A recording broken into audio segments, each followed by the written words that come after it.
The objective now is to graph two basic rational functions, y equals 1 divided by x and y equals 1 divided by x squared. The graph of these rational functions have some interesting features, and so let's look at these graphs and explore those features.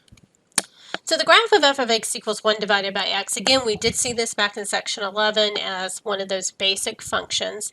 Recall that the domain of this function is the set of all real numbers except for 0, right, because the denominator is equal to 0 at x equals 0. And so our domain then is negative infinity to 0, parentheses, union, 0 to infinity with a parentheses on each of those. To graph the function, we will determine the behavior of the function as x gets more positive, that is, as x goes to infinity, and also as x goes to negative infinity. And we'll also need to examine the function at values close to this restricted value of 0. And we write this as x goes to 0 from the right and as x goes to 0 from the left. So we'll talk about that in just a moment. But if you remember that this graph does have two pieces to it, there's a piece in the third quadrant and a piece in the first quadrant. And how do we get those pieces if we didn't know it? Obviously, we could use our calculator, but we can make a table of values. And so I've made a table here with the values already found, but I wanted to look at values of x that are really small, and then values of x that are getting larger, and then values of x that are close to 0 on either side of 0. So if we put in the x value of negative 100, 1 divided by negative 100 is negative 0.01. If x is negative 10, y is 1 divided by negative 10, or negative 0.1. As x is negative 5, 1 divided by negative 5 is negative 0.2. When x is negative 2, we get negative 1/2, or negative 0.5. When x is negative 1, 1 divided by negative 1 is negative 1. And then when x is 0, we get 1 divided by 0, which is our undefined value. And then as we continue in the positive direction, when x is 1, 1 over 1 is 1. When x is 2, 1 divided by 2 is 0.5. When x is 5, 1 divided by 5 is 0.2. And when x is 10, 1/10 is 0.1. When x is 100, 1 over 100 is 0.01. So notice what's happening as x gets really large, our y values are getting very, very small. So this is as we're going to infinity, positive infinity, the y values are actually going to 0. And in the other direction, as we got more and more negative, as we went to negative infinity, the y values were also going closer and closer to 0. And then as we get values that are close to 0, so here I'm looking at values that are approaching 0 from the left, like negative 0.9, negative 0.5, negative 0.25, negative 0.1, negative 0.01, and negative 0.001. So when we plug those x values into this function, we get, at negative 0.9, we get negative 1.11. When x is negative 0.5, we get negative 2. When x is negative 0.25, we get negative 4. When x is negative 1/10, we get negative 10. When x is negative 100th, we get negative 100. And when x is negative 0.001, we get negative 1,000. So notice that as x is going to 0 from the left, the values are getting very large, but in the negative direction, right? So really getting very small. They're going to negative infinity. And then if we plug in values that are approaching 0 from the right, like 0.9, 0.5, 0.25, 0.1, 0.01, 0.001, notice what happens. So when x is 0.9, we get positive 1.11. When x is 1/2, y is equal to 2. When x is 0.25, we get 4.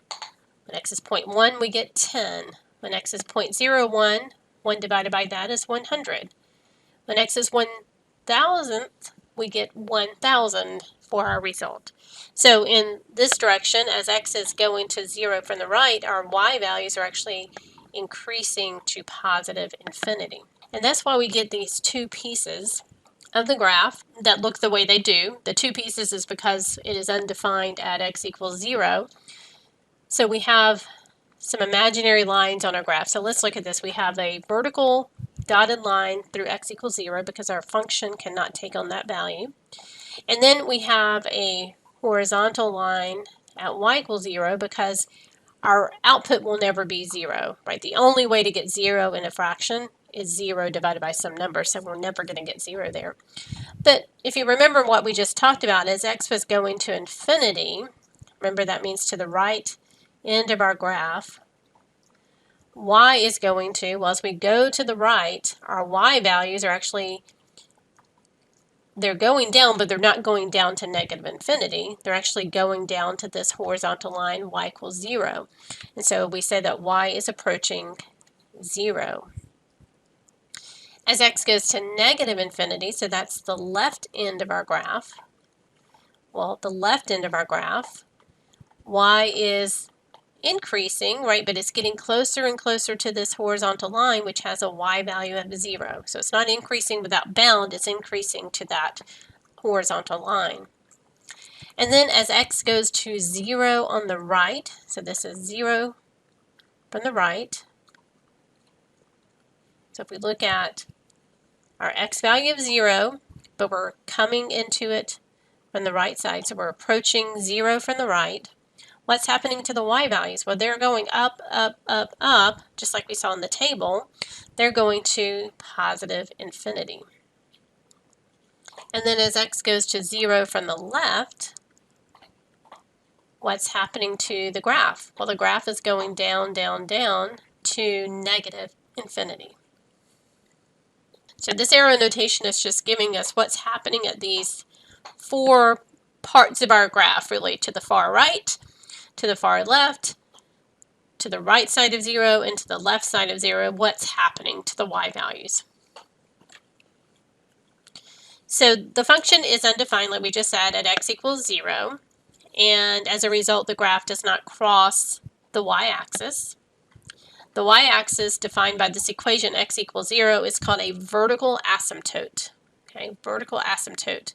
So this just means that is a place where the function is undefined, the graph will never cross that line. Also, observe that because the function value or output is never 0, just like we discussed, the graph will never cross the x-axis. And we just mentioned before that 1 divided by a non-zero number never gives us 0. So the x-axis, defined by this equation y equals 0, is called a horizontal asymptote of the graph. And so the domain and range of this function is actually negative infinity to 0, union 0 to infinity, right? In the left and right direction, we never get the input of 0. But from bottom up, our graph goes from negative infinity up to 0, and then it picks back up above 0 to infinity. This function is also an odd function. And do you remember our definition of odd? That was if f of negative x is equal to the opposite of f of x, it is an odd function. It is symmetric about the origin. So odd also means that if the point xy is on the graph, then the point negative x, negative y is on the graph. Now the graph of 1 divided by x squared has some similar features. The domain of this function is also the set of all real numbers except for 0, because x squared is equal to 0 at x equals 0. Now understand that that has a multiplicity of 2, which means that it's going to do the same thing on the sides of this restricted value. So here we have the domain is negative infinity to 0, union 0 to infinity. When we explore what's happening to the function values, we can make a chart. And I've done a similar thing here. I've put in values of x that go to the negative infinity direction and also go to positive infinity, and then values of x that approach 0 from the left and right. And so as we put in negative 100, negative 10, negative 5, negative 2, and negative 1 into this function, 1 divided by x squared, Our output values are 0.0001, and when x is negative 10, we get 0.01.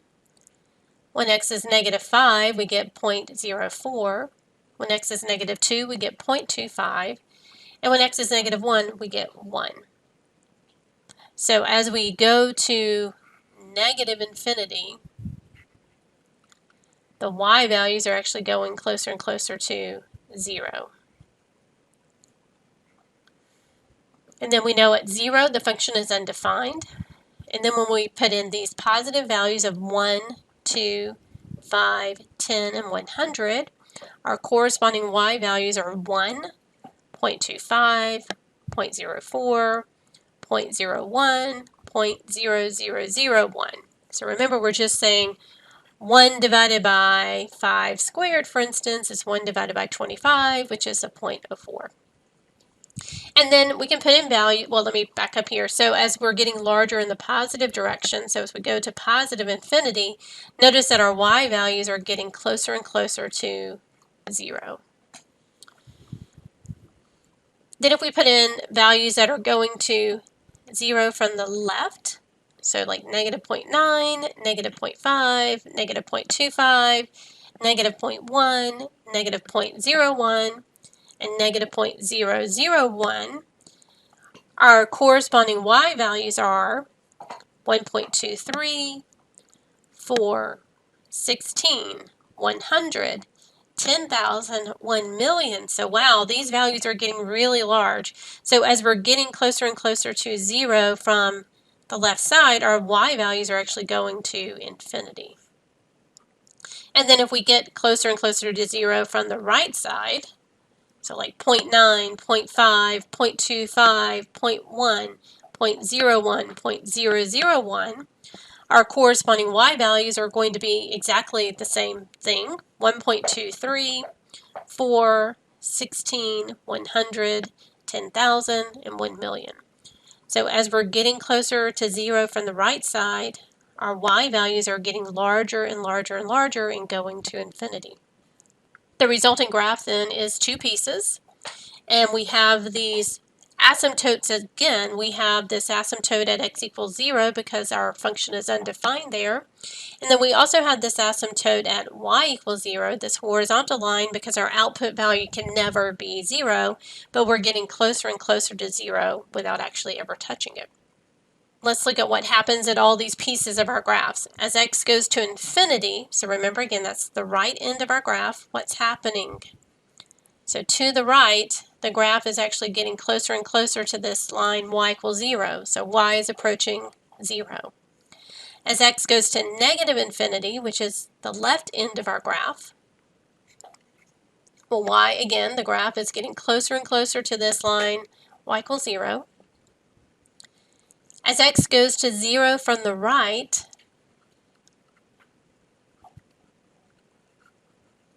so as we get closer and closer to 0 from the right, well, what's happening to our graph? It's going up, up, up, up to infinity. And as we approach 0 from the left,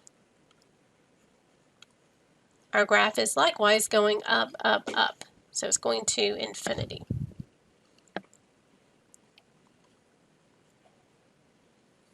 Just to summarize, the function is undefined at x equals 0, and therefore has that vertical asymptote at x equals 0. Also observe that this graph never crosses the x-axis because the function value is never 0.